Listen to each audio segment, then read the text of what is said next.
दोस्तों, इस समय बांग्लादेश भारत को आंख दिखाने से पीछे नहीं हट रहा, लेकिन ये इतिहास रहा है कि भारत के जो भी पड़ोसी देश भारत को आंख दिखाने की कोशिश करते हैं वह लौटकर भारत से ही मदद मांगते हुए दिखाई देते हैं। ये हमने श्रीलंका के केस में देखा कि किस तरह से डिफॉल्ट होने के बाद भारत के दरवाजे पर मदद मांगता हुआ दिखाई दिया। इसके अलावा हाल ही का एग्जाम्पल देखे तो मालदीव ने भी कुछ ऐसा ही किया था। उससे पहले नेपाल ने और अब बांग्लादेश ऐसा ही करने की कोशिश कर रहा है, जिसकी वजह से बांग्लादेश को कई बड़े झटके लग रहे हैं और एक बार फिर से बांग्लादेश भारत से मदद की गुहार लगा रहा है। दरअसल बांग्लादेश इस समय दिवालिया होने के कगार पर है। सिर्फ उसके पास 2 से 3 महीने का ही पैसा बचा हुआ है और एक बड़ी इकोनॉमिक क्राइसिस बांग्लादेश के अंदर खड़ी हो सकती है। और अब जब गर्मी आ गई है तो वहां पर अलग अलग फैक्ट्रियों पर ज्यादा भार पड़ने वाला है और हालात ये भी हो सकते हैं कि बांग्लादेश की फॉरेक्स रिजर्व खत्म हो जाए और उसको जरूरी मर्रा की चीज जैसे कि बिजली खरीदने में भी दिक्कतों का सामना करना पड़े।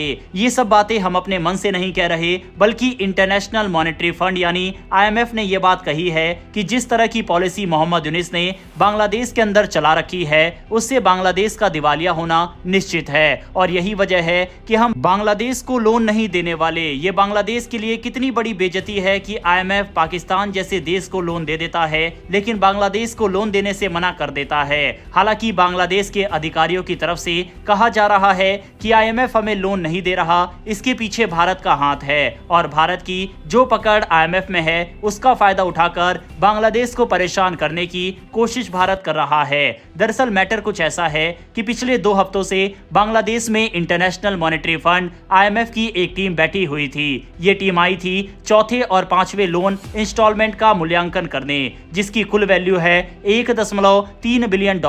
बांग्लादेश सरकार को पूरी उम्मीद थी कि इस बार IMF हरी झंडी दिखा देगा और पैसे मिल जाएंगे, लेकिन दोस्तों कहानी में ट्विस्ट आ गया। IMF ने नोबेल पुरस्कार विजेता, मशहूर इकोनॉमिस्ट और गार्जियन ऑफ द पुअर कहे जाने वाले यूनिस साहब को लगा दी सीधी लताड़। IMF ने 2 टूक कह दिया कि आपके टाइम में बांग्लादेश की ग्रोथ 5% से गिरकर 3% पर आ गई है। निवेशक भाग रहे हैं, बैंकिंग सिस्टम चरमराया हुआ है और देश की आर्थिक साख कमजोर पड़ चुकी है। मतलब IMF ने साफ कह दिया, आपके भरोसे हम अब और पैसा देने से रहे। अब यूनिस साहब भले ही दुनिया में गरीबी हटाने की बात करे, लेकिन खुद अपने देश की गरीबी और गिरती इकोनॉमी को नहीं रोक पाए। और दोस्तों यही वो बिंदु है जहां सारी कहानी भारत से जुड़ जाती है, क्योंकि जब बांग्लादेश को पैसे की सख्त जरूरत थी 2016 में, तब भी IMF और वर्ल्ड बैंक ने मुंह मोड़ लिया था। तब भारत ही था जिसने $2 बिलियन का क्रेडिट लाइन एग्रीमेंट दिया था। भारत ने मदद की थी बिना ज्यादा शर्तों के। अब फिर वही हालात बनते हुए दिखाई दे रहे हैं।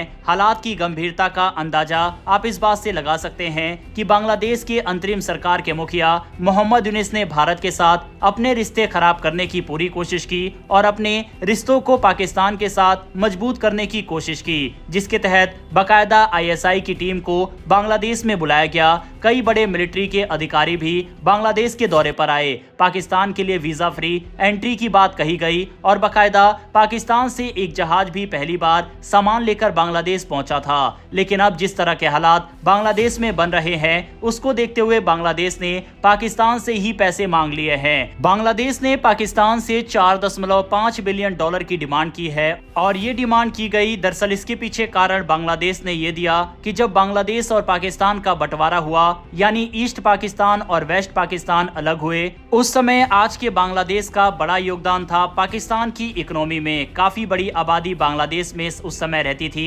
ऐसे में पार्टीशन एग्रीमेंट के तहत उन्हें यह अमाउंट बांग्लादेश को पे करना चाहिए। हालांकि बांग्लादेश की ये डिमांड बिल्कुल जायज है, क्योंकि जब भारत और पाकिस्तान भी अलग हुए थे तब भारत ने भी पाकिस्तान को काफी ज्यादा पैसे पे किए थे। इसके अलावा कई एसेट और रिसोर्सेज पर भी पाकिस्तान ने अपना हक जमाया था, जिसको भारत को देना पड़ा था। अब इसी तरह की डिमांड बांग्लादेश ने पाकिस्तान से की है। इसके अलावा पाकिस्तान से बांग्लादेश से ये भी डिमांड की गई है कि पब्लिकली माफी पाकिस्तान मांगे जो कुछ भी अत्याचार उन्होंने बांग्लादेश के अंदर किए थे, जिसके बाद पार्टीशन हुआ था। लेकिन सबसे बड़ा सवाल यहाँ पर यह है कि क्या पाकिस्तान ऐसा करेगा और क्या इतना बड़ा अमाउंट बांग्लादेश को पाकिस्तान पे करेगा? इसकी उम्मीद हालांकि कम ही दिखाई देती है। इसके अलावा अलावा हाल ही में बांग्लादेश की तरफ से भारत में माइनॉरिटी पर अत्याचार का मामला उठाया गया, जिसको लेकर भारत ने बांग्लादेश को लताड़ लगाई और कहा कि अपने देश में झांक कर देखे। इसके अलावा भारत की तरफ से ये भी साफ कर दिया गया है कि हाल ही में भारत ने जो भी बांग्लादेश के ऊपर एक्शन लिया है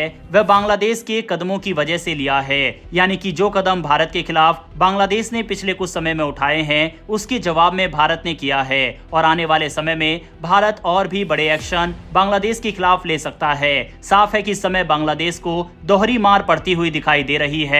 IMF से एक और उसको बड़ा झटका लगा है तो दूसरी तरफ भारत से जिस तरह से उसके संबंध है वह भारत से मदद तो चाहता है लेकिन भारत मदद करने को तैयार नहीं है। बहरहाल दोस्तों, बांग्लादेश से निकल कर आई इन सभी खबरों पर अपनी राय कमेंट बॉक्स में लिखकर बताइएगा। इन्फॉर्मेशन और वीडियो पसंद आई हो तो वीडियो को लाइक करके हमारी आने वाली डेली ऐसी वीडियो के लिए चैनल को सब्सक्राइब कर बेल नोटिफिकेशन को जरूर दबा ले। फिर मिलेंगे ऐसी एक नई वीडियो के साथ। धन्यवाद। जय हिंद।